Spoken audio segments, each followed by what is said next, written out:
Since it's just about Thanksgiving, it's time for a vegan turkey and gravy. We have made this before, but we're doing it different this time. And how are we doing it different? That's right. This time it's going to be soy-free, and that's because of this new product we found at the grocery store. It's actually not new. It's been around for a few years, but it's new to us because we've never tried it before. It's by Big Mountain, and it's basically fava bean tofu. And you got out a block of our regular tofu that's frozen because she wanted to talk about the differences in the nutrient content. Right. If you've seen our recent video, we're trying to minimize the fat in our diet. Now, fat is basically in everything that you eat. Right. So we're just trying to keep that as low as possible. So one of the downsides to tofu is it does have more fat than some of our other options. Yeah, an 85 gram serving, which is what they say for both, has 5 grams of fat in the firm tofu, and in the fava bean, 0.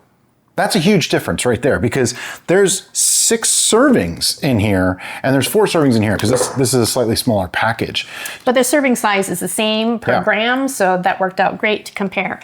Also, the soy-free version is 70 calories per serving, while the original is 80 and that calories. Probably is due to the fat difference right there. Protein difference, in case you're curious, the fava bean has a lot more, 16 grams per serving versus 8 grams for the soy tofu. So huge differences there, but we're gonna give this a shot. But our question for today is Tofurkey. Now we make our Tofurkey clone a lot because it's really versatile. Not only can you use it as a turkey replacement, but you can also use it as a lunch meat replacement. Sandwiches. We love sandwiches here, so it is priority to make that as much as possible. So we're really excited about this new version, and we're hopeful that it'll be our new favorite sandwich meat. Now, I've seen quite a few reviews of this, and people said that it's mostly just like a firm tofu, which is what we normally use anyway. The block is much smaller. This is a 12-ounce block versus a 16-ounce block that we usually have. So I just adjusted the ratios a little bit to use the whole block, but I want to break this in half. Oh wow, it looks just like tofu. It does. It really almost has no smell. So very similar to tofu so far. And I just want to break this up. You don't have to be super crazy with the breakage. Just, get it chunked a little. And try not to spray it all over your kitchen. Yeah, that's optional. Oh, since I haven't said it, get your oven preheated to 350 before you get started. That'll make it a little in easier. Fahrenheit. All right, so now we're going to add the Wonder Twins, garlic powder and onion powder, 1.5 teaspoons each. Next up is Better Than Bouillon No Chicken Base. We really like this mixture to give a poultry-like flavor to our meatless meats. There's no way I'm going to use that teaspoon to get this out. Do you want to? I'll be right back. Okay. I have a wee spatula. Love to use for this. And what did I say? 1.5? 1.5, yeah. Okay. Yeah. You got a blob. Yeah, I know. I'm counting that. Okay. It's part of the 1.5. This stuff is great, but it is kind of gloopy. Yep. I've also just used bouillon powder to do it. It comes out pretty much the same. There's also some flexibility in these recipes. Like you don't have to use exactly 1.5 teaspoons. And if you want some other seasoning in there that you like in your turkey or your tofurkey, go for it. It doesn't matter. This is just a basic, very simple turkey-like thing. That's it. Yep. Okay, next. We're gonna blend. Oh, right, we blend. Now I process it until it goes pretty smooth. I want it to be like a paste. And sometimes you get some stuff stuck to the sides, and that's okay. In the other video that we did, I actually threw it all in at once, and that works too. I find that blending up the tofu first may be a little bit beneficial, gives you a little more control. All right, but now it is time for us to add our vital wheat gluten. This is going to give us the texture that we want to have it be more turkey-like. Tend to hold it together. 1 1/4 cups, please. Remember when I said this was a very forgiving recipe? Oh, you're gonna see just how forgiving in a second. 1 cup, that's about 1/4. See, I don't worry about it because a couple tablespoons extra is not gonna change anything. I'm used to breathing vital wheat gluten at this point. I think it's it's part of me now. I am part vital wheat gluten at this point. So our vital wheat gluten is going to add a little bit to that fat count because remember, fat is in everything. You'll be surprised at some of the places you can find it. So for 1/4 of a cup of the vital wheat gluten, we have 2 grams of fat. And we used 5/4 of a cup. So we have about 10 grams of fat in this total recipe. Yeah. Not too shabby. I wasn't gonna use the water, but seeing how dry that tofu was, which is another reason to do it separately, I'm gonna use half the water. So that's about 2 tablespoons of water, maybe just a little bit over. And I'm gonna put top on, take it for a spin. Okay, you know what? It only took 15 seconds for us to blend this part. Oh, so when you put the vital whey gluten in afterwards, it looks like, oh, that's gonna be way too dry. It's never gonna come together. 15 seconds, and this is what you have. Yep, and you should be able to put some in your hand and squeeze it together, and it should stay, and it should have some, amount of stretch to it. That's exactly the way you want it.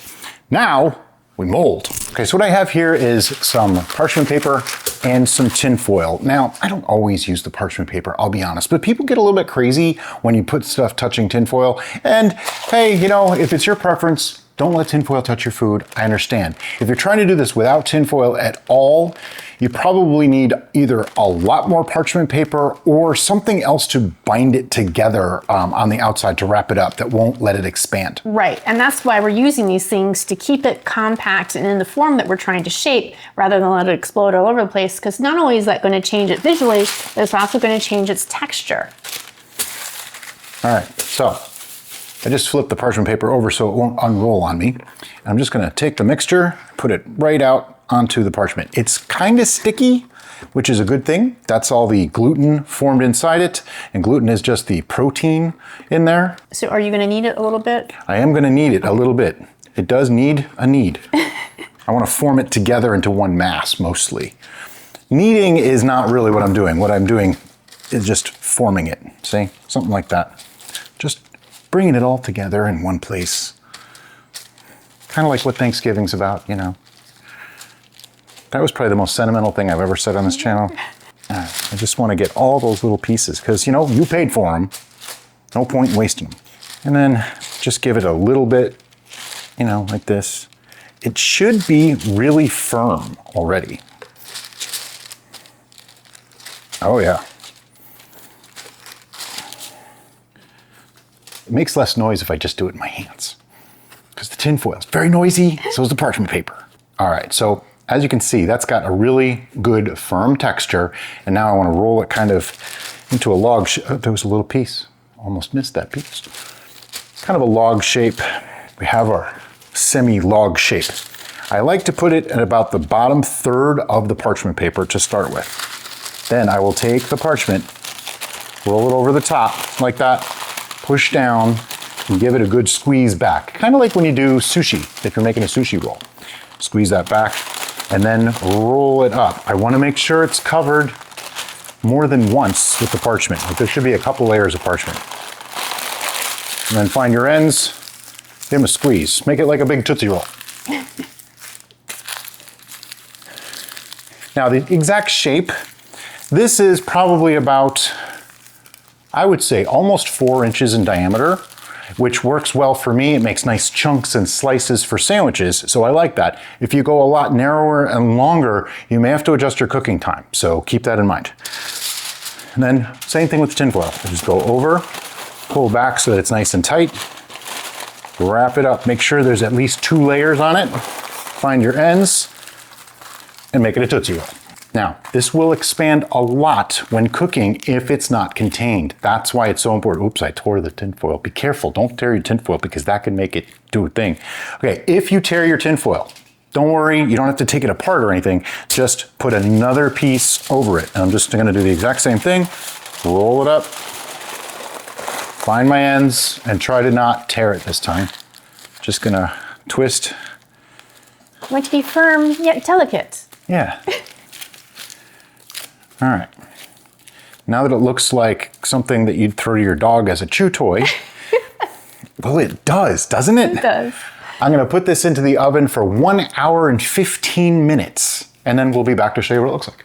One thing that I like to do, I'm not sure how necessary it really is I like to give it a twist at about the halfway point, so that way you get like kind of the rail marks from the grill and the shelf in your oven, and when you turn it, you get them on the other side too, so it looks even-ish. I don't know, you probably don't even have to do it, but I do it anyway. Okay, it's been 1 hour and 15 minutes. Time to get our roast. This is very Very hot. That's why I'm wearing linesman gloves.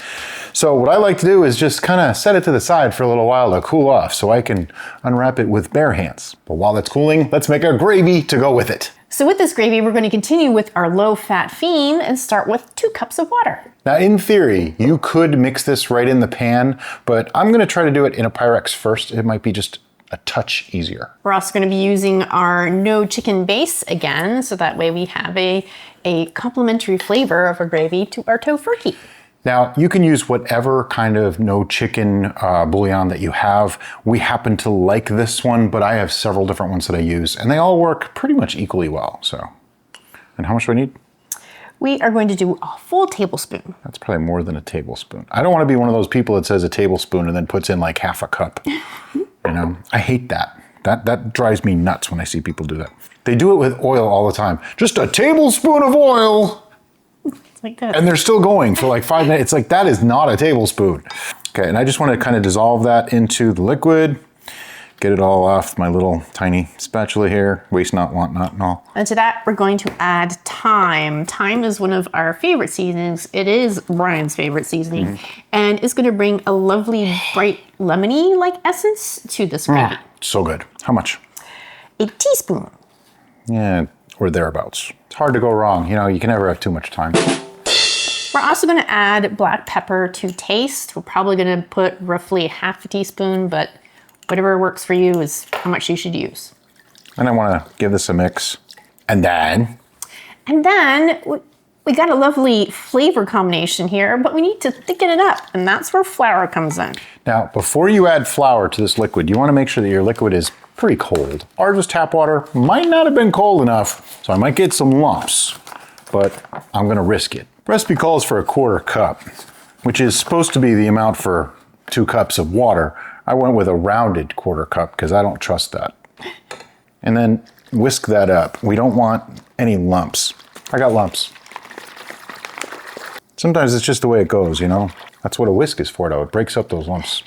Sometimes. Did I do it? I still got a couple little ones.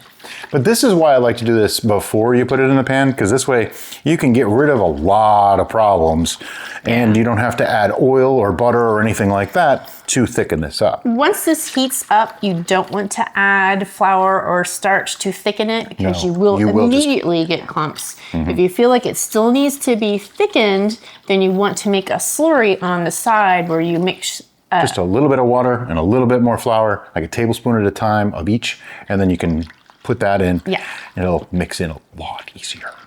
But I think this is going to work.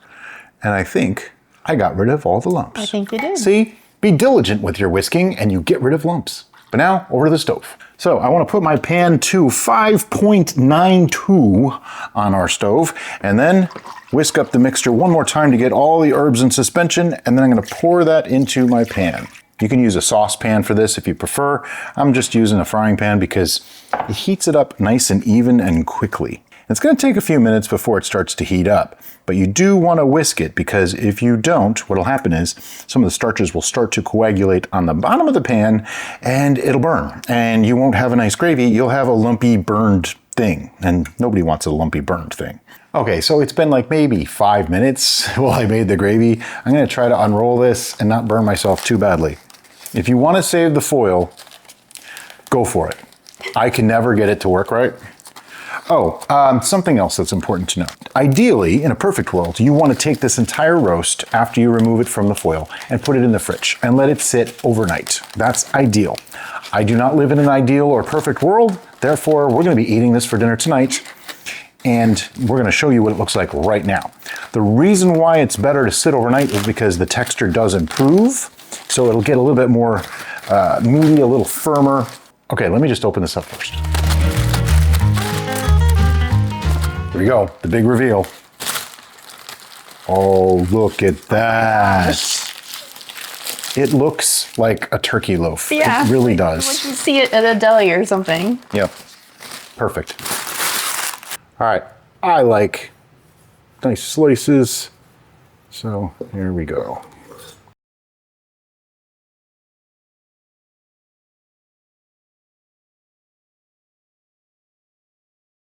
Sometimes you will get some little air pockets in there.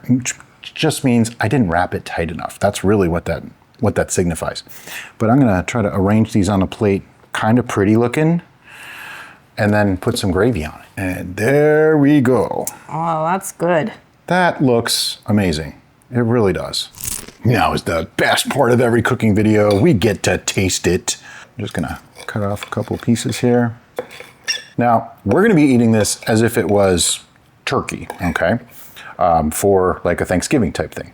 But this works equally well if you just slice it really thin and make a sandwich with it. You ready? Ready. Bonk.